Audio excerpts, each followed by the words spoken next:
الثوره بس، مع ان الاحصائيات بتقول ان مات اكتر من كده، مات اكتر من 7 مليون في الشعب الجزائري، لدرجه ان فرنسا زهقت ما عادتش عارفه تعمل ايه.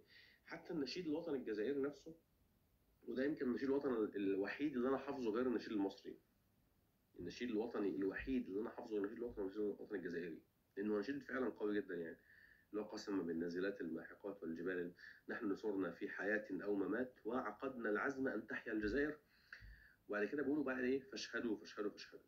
المقطع التاني بيقول يا فرنسا قد مضى وقت العتاب.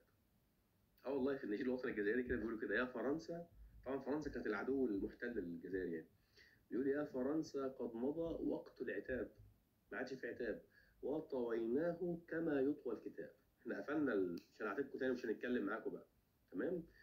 فاستعدي وخذي منا الجواب، إن في ثورتنا فصل الخطاب. يعني بص الكلام اللي هم الناس في النشيد الوطني بتاعهم بيكلموا المحتل إن إحنا مش هنتكلم معاك تاني. وطبعا كلها بقى إيه، فاشهدوا فاشهدوا فاشهدوا. الشعب ده بتربيته، أنا عمري ما قابلت واحد جزائري مثلا إلا لما ألاقيه متضامن مش مع القضايا الفلسطينية، متضامن مع كل قضايا الشعوب العربية ومتابعها بشغف شديد جدا يعني. فده بيخلي يعني بيحسسك إن الشعب ده قد إيه هو شعب عنده غير على الأمة والعروبة. مش عايزين نخش في الكلام الكبير ده، خلينا في الحاجات اللطيفة يعني. يا جماعة في ناس فتحوا شات في الكومنتات عندي. برو انت ميكانيكي صح؟ لا مش ميكانيكي والله يا حبي. سيف الله